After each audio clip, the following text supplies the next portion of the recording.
Hello. Okay.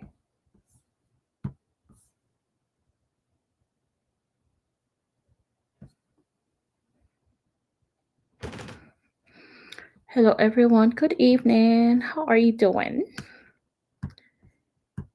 Let's get started. Hi. Good evening.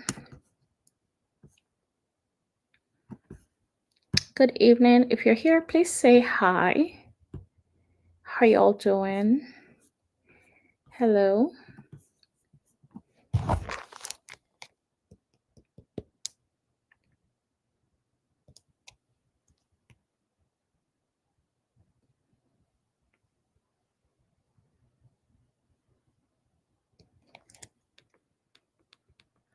Okay.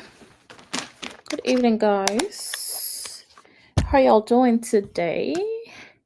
Happy to be here as always. I hope you are too. Gonna start to share my screen. Hi, Mimi. How are you? Let's get this going.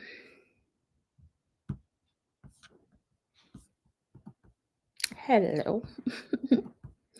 Hey, Mimi, how are you? Hey, guys. If you're on Instagram, I'm saying hi to you. If you're on Facebook, I'm saying hi to you as well.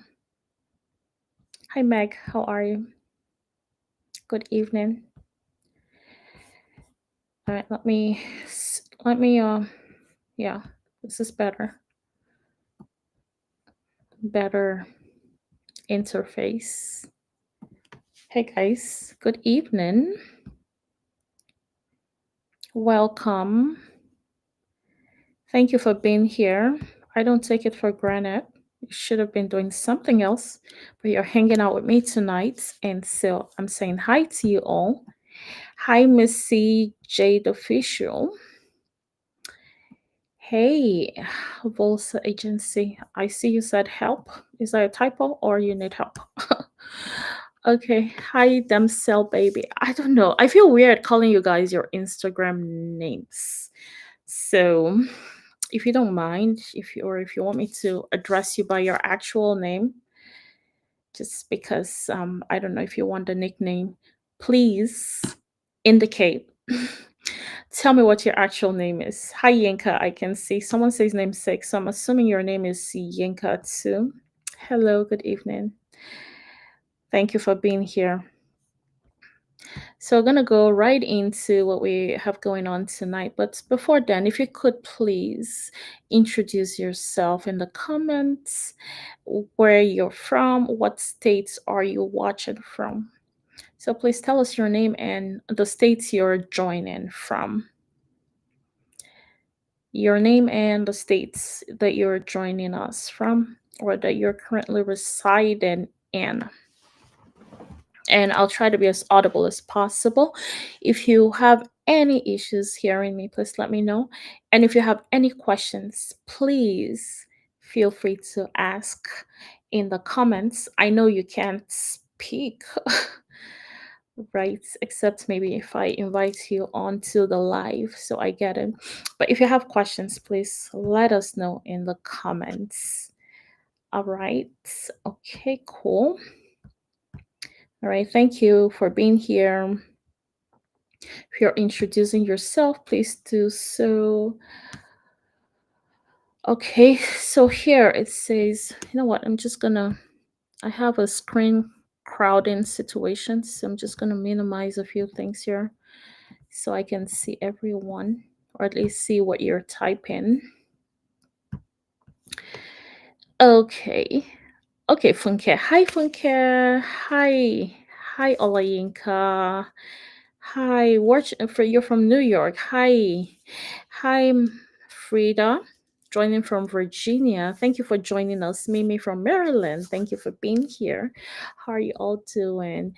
Okay, so tonight let me start by introducing myself because sometimes we have brand new people who don't know who I am. So my name is Yinka Umorin, and I am a real estate investing coach on our platform, Acquire Real Estate. This is like an extension of our platform, you guys. um, or an extension of acquired real estate. And if you're looking to do things like wholesaling, lease options, fix and flips, rentals, long term rentals, short term rentals, multifamily, maybe even new constructions, you're at the right place. So that's what we do. And the whole goal is to build a portfolio of properties, right? So that you have passive income, so you don't have to depend on a job except you want to have a job as a backup, so that you're getting ready and be all set for retirement and a lot of other things that having an option or having passive income does for you. You're able to decide to do the things that you love to do rather than forcing yourself, right?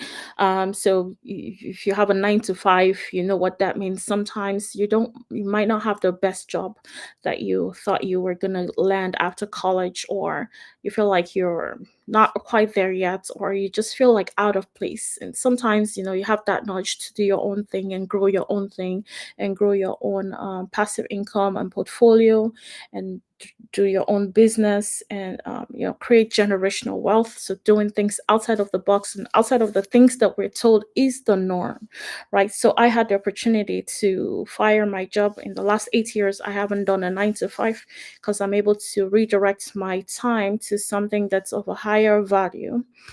So I have a better return on my time investments doing my own business. And a few people also do that, while a few people do a business on the side while working a 9 to 5. So it's good to have different options.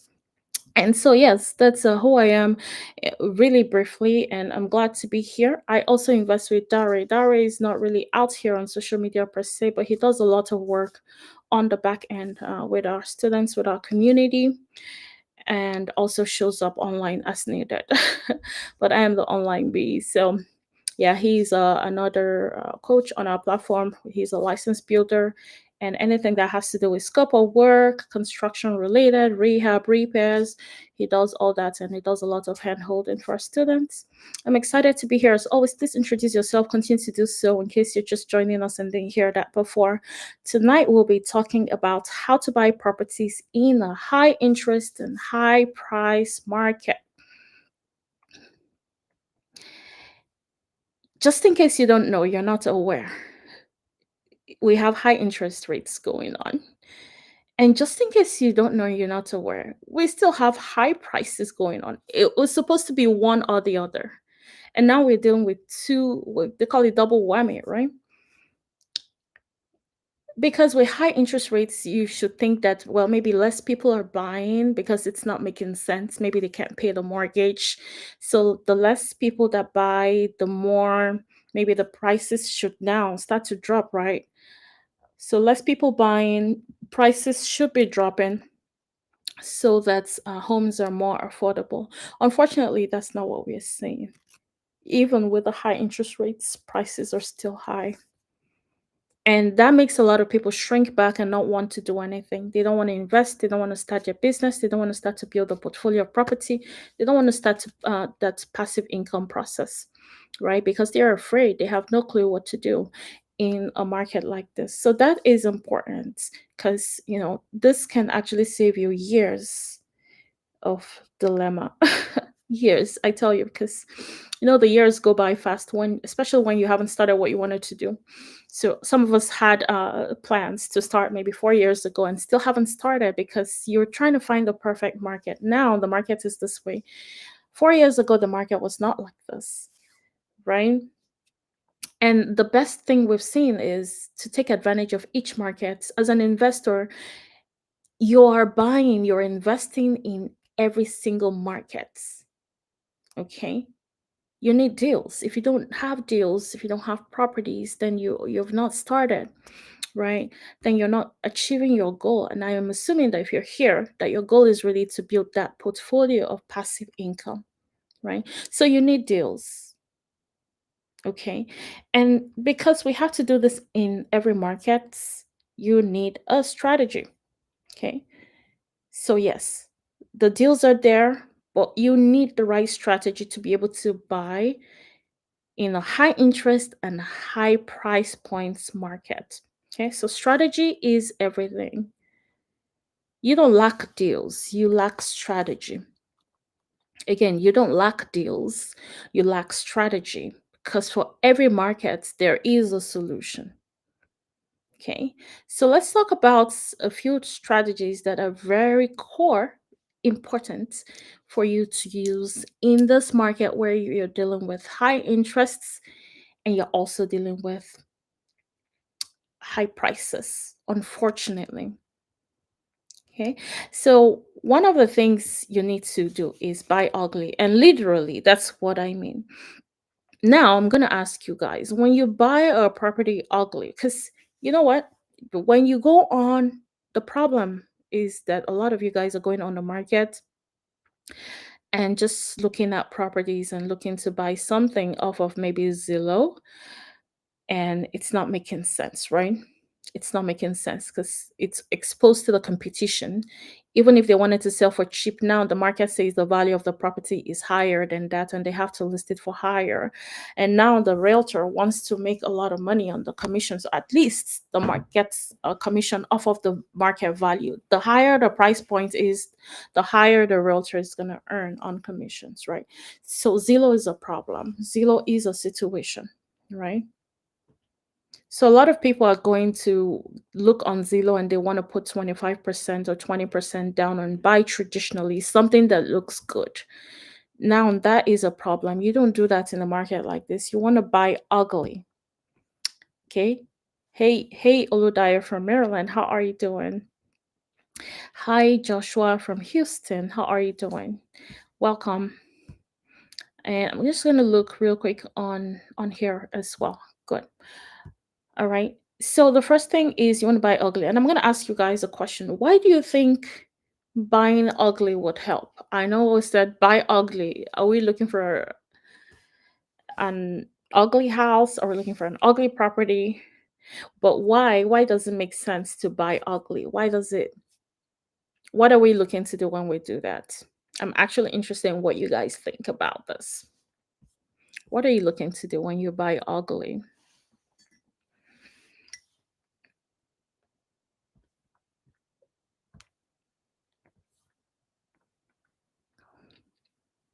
Okay, so Yinka says it will reduce the price.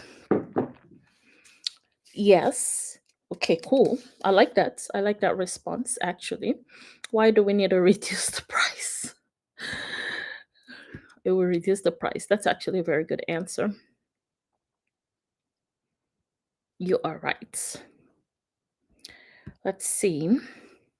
It will reduce the price. Okay. Sweet sweat equity. I love that. Okay. And the mortgage. Okay, cool. I like that. Someone says and a mortgage. Hi, Jalevia. How are you? Watching from New York. Thank you for being here. Yes, you guys are right. And that's why I actually like to involve you guys. I feel like sometimes you guys just should come teach. So you're buying cheap. Why when you buy ugly, you buy cheap. That's the only way to get around this market with high prices. You're not going on Zillow making offers on properties that look good. You're buying cheap. You have that opportunity to buy cheap, right? And you're forcing equity, just like you guys said. If you don't force equity, you're buying too high, you're buying too expensive. Somebody else has already forced the equity into it, and now they're selling for higher. So forget about not wanting to do work on a property. You have to. But the good thing is, you don't have to be the one doing the job. You don't have to go learn how to be a contractor. You don't have to learn how to um, lay floors, right?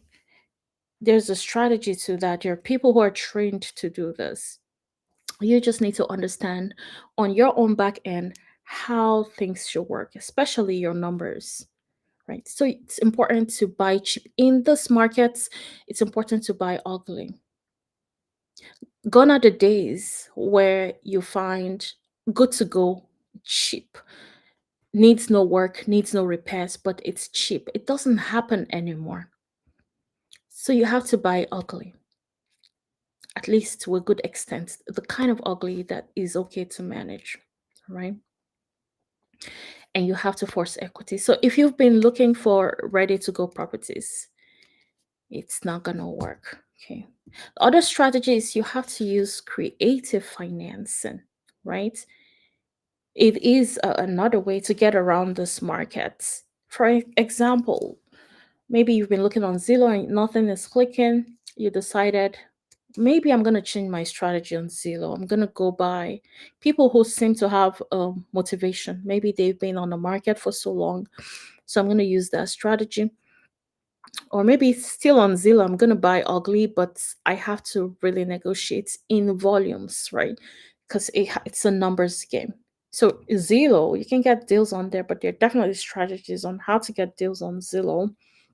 But right now, we're talking about off markets, right? Off market deals. You're driving by and you see a house that's run down. Thankfully, you can check with the town to know who the owner is and contact them directly. You're bypassing the market. You're avoiding them going on the market, increasing the price, and you're saving them a lot of stress. You're able to cut off a lot of unnecessary costs, right? When you do that, you're offering things like you're asking for things like seller financing, completely bypassing the bank. You're making offers like lease option, completely bypassing the bank. You're making offers like subject to, completely bypassing the bank. By the way, if you have no clue what the strategies are or what creative financing is, please type CF, which stands for Creative Financing, in the comments. And Meg is going to send you the resource from last week, I believe. That's when we talked about creative financing and the different strategies to use or to explore under creative financing and how it works. So if you have no clue what I'm talking about right now, type CF in the comments so Meg can send you that training from last week and the resource also. Okay, so you've been looking in the wrong place. You have to use creative financing as a strategy. You've been making the wrong kind of offers, right? So, high interests, high price, you have to, as a savvy real estate investor, you have to do things differently. Okay. The other thing that you should be doing is thinking of how to create cash flow.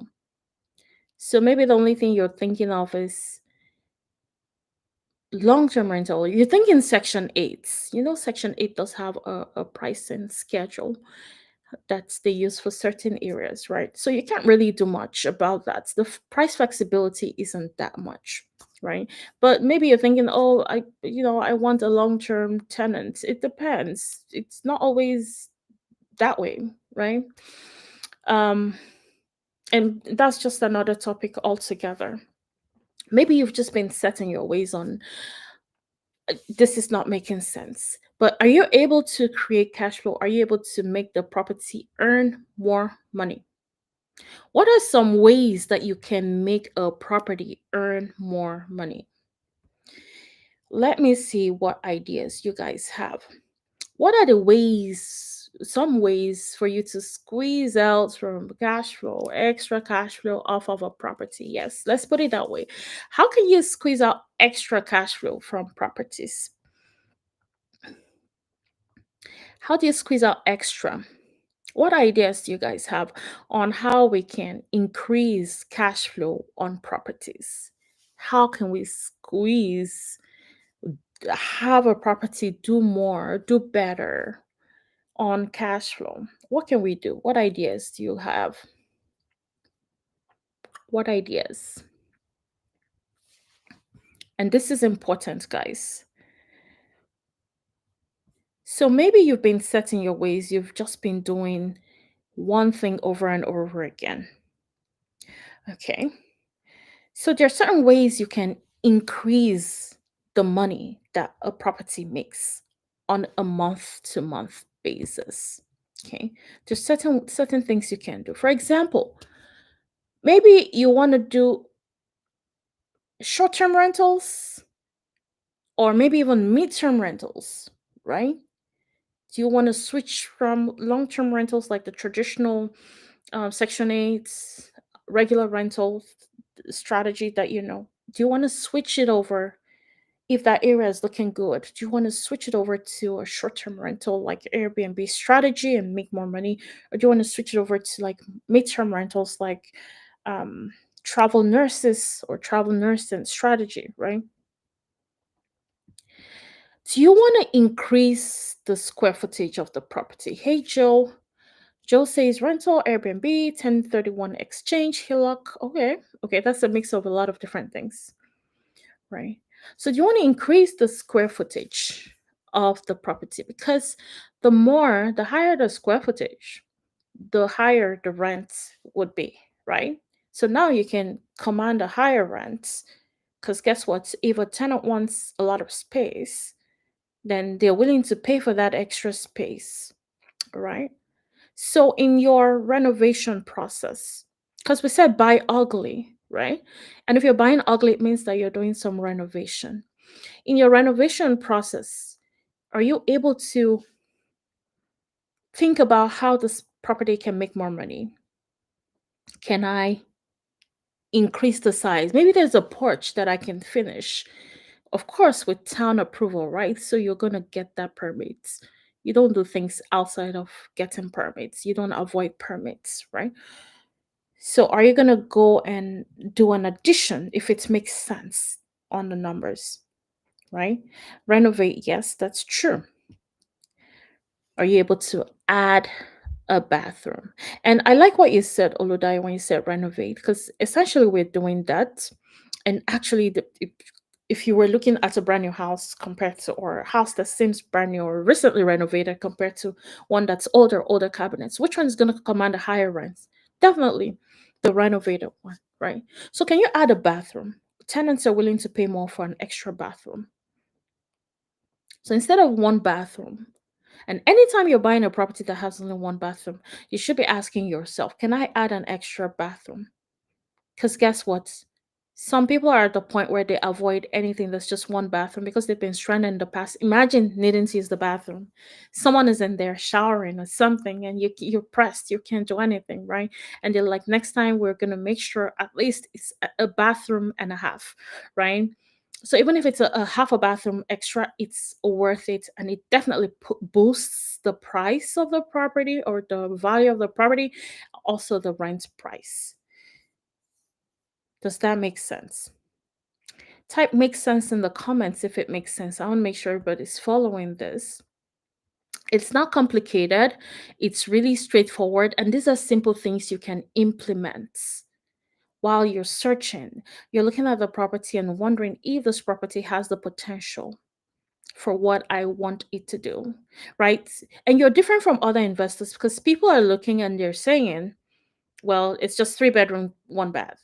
But you are saying, I can actually do better with this property beyond what other people are looking at. Okay, says makes sense, makes sense. Good, good. Perfect. All right. So another strategy right here would be to target the right market. Can't even say this enough.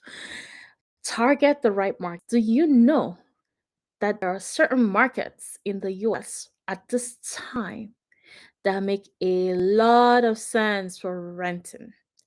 Markets where the rents will definitely cover the mortgage and leave you some extra or even a lot of extra cash flow. So you're going to ask yourself, have I been looking at the wrong markets? Yes, back then where the interest rates weren't high and prices weren't so high, of course, we always think prices are high.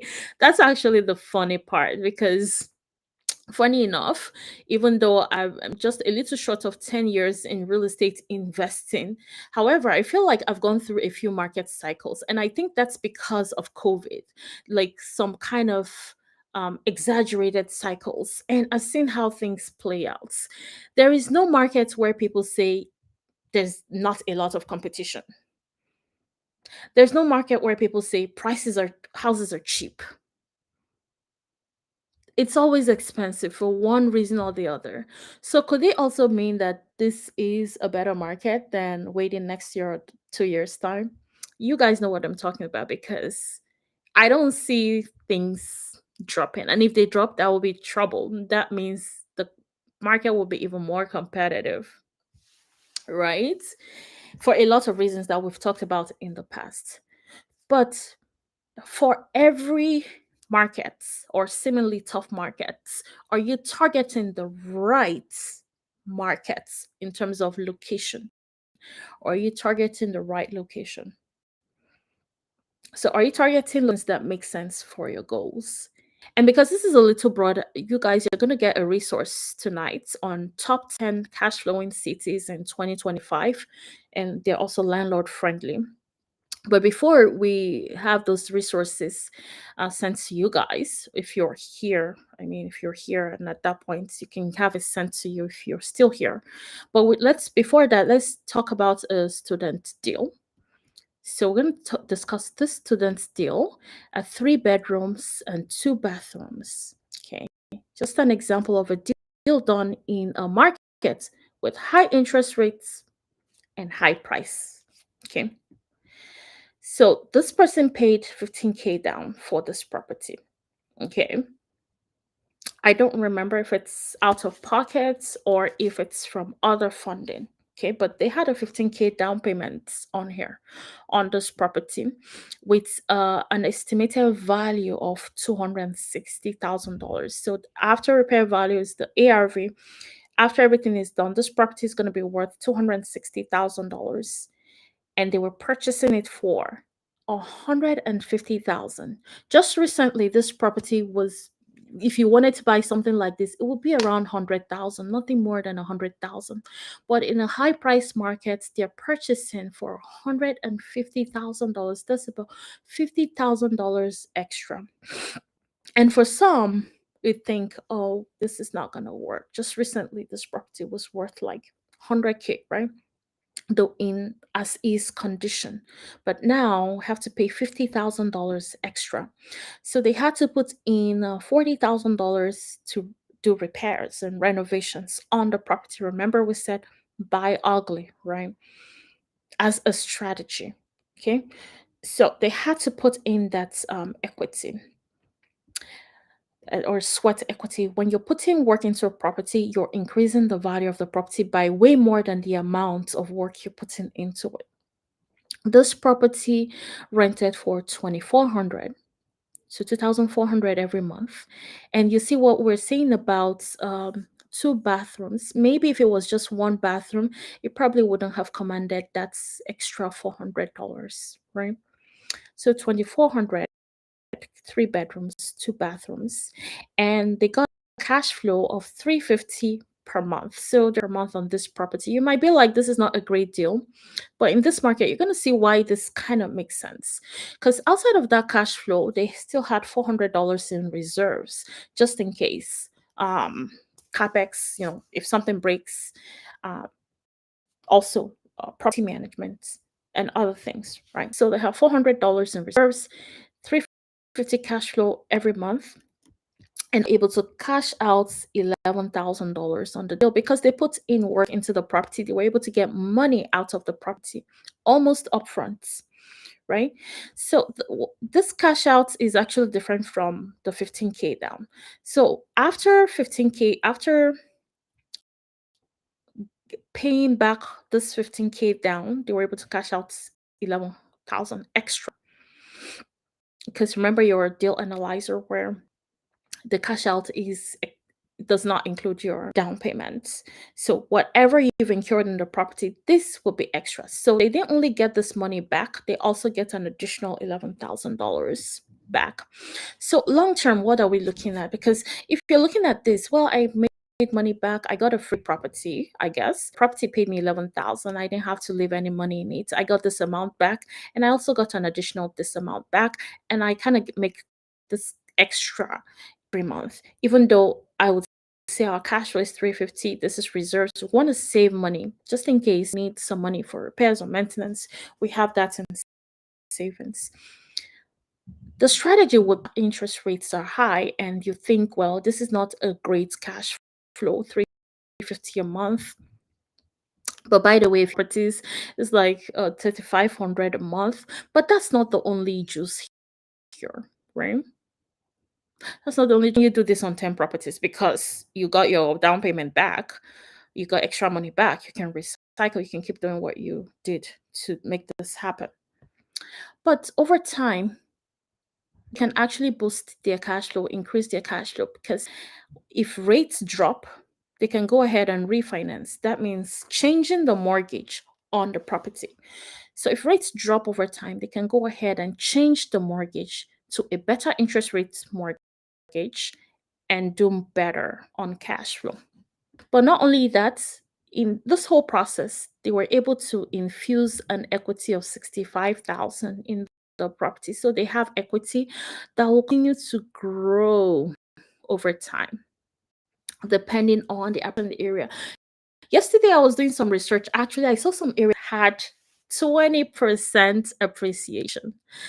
And I always use a 10% illustration because it's easy to know. So if this is a 10, if for instance, this is a 10% appreciation area at 260K value, that means every year this property makes 26,000 just sitting, just the fact that you have this property, the first year it makes 26,000. So if you the following year, if you add this 26,000 to 260, that's around 286, right? So the following year the appreciation will be 28,000 plus. So it keeps increasing, right? It will be a percentage of the current value of the property.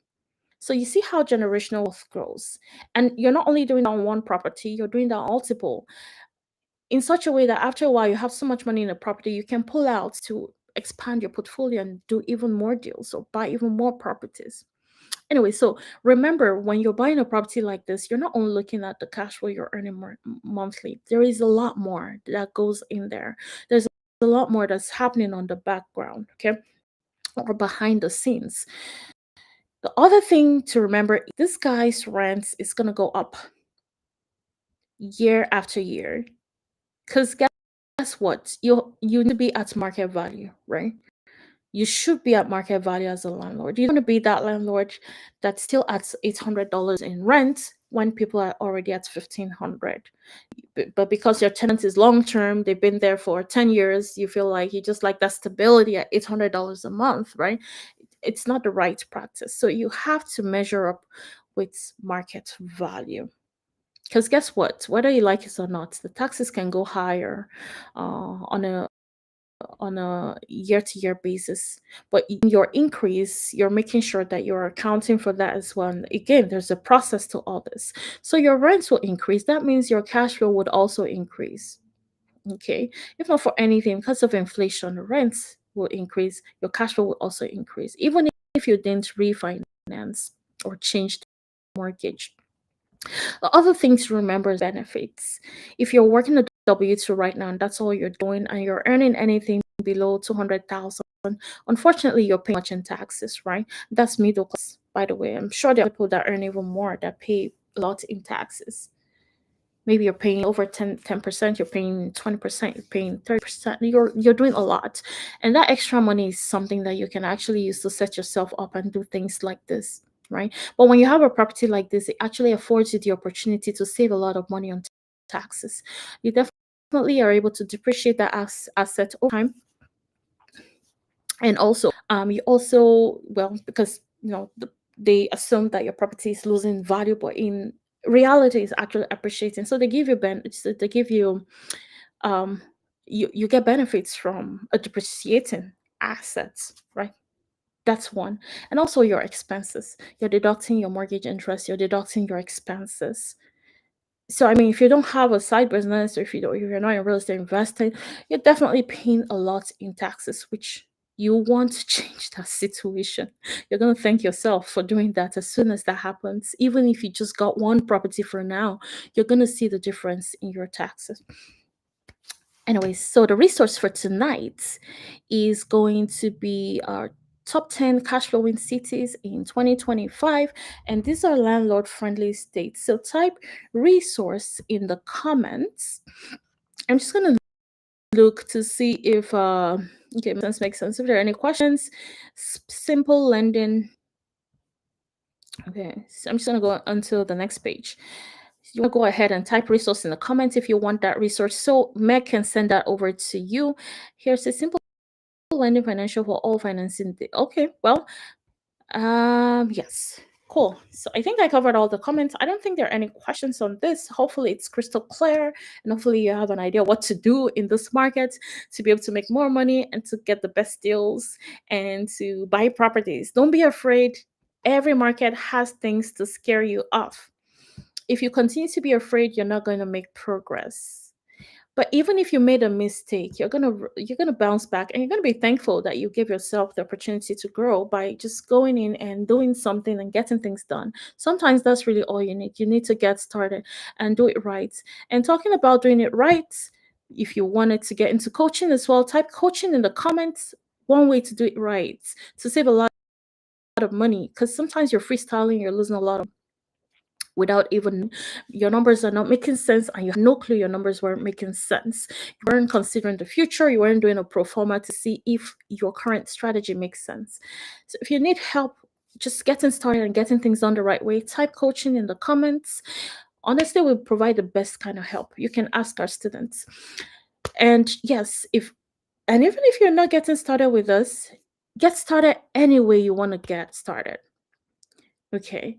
We want to be surrounded with people who are doing deals year round. It helps build a better community. So get started however way you want to get started.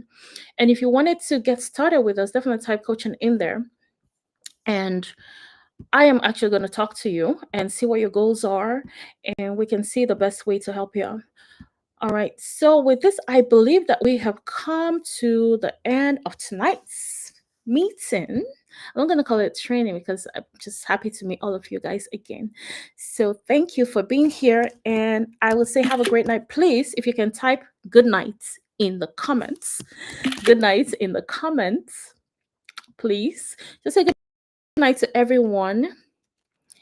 Again, type resource in the comments if you need Meg to send those resources to you. Meg, I hope you're capturing everyone on Instagram as well, because I know Instagram messages disappear. But yeah, I think we got everyone. So Meg, please help your folks. Okay, help your folks on Instagram. Good night, Damsel, Baby Yinka. Good night. Good night, everyone. Please type good night in the comments. Meg, I don't see your comments on Instagram. Are you here too? Can you see everybody? Do you got everybody? You got everybody? Okay, cool, cool, cool. Thank you. Thank you, everyone. Thank you so much. Thank you. Yinka says, I love your teaching. Thank you so much. Good night, Nana. Good night, Funke. Good night, Nikki. That's my big sister. Good night, everyone. Good night. And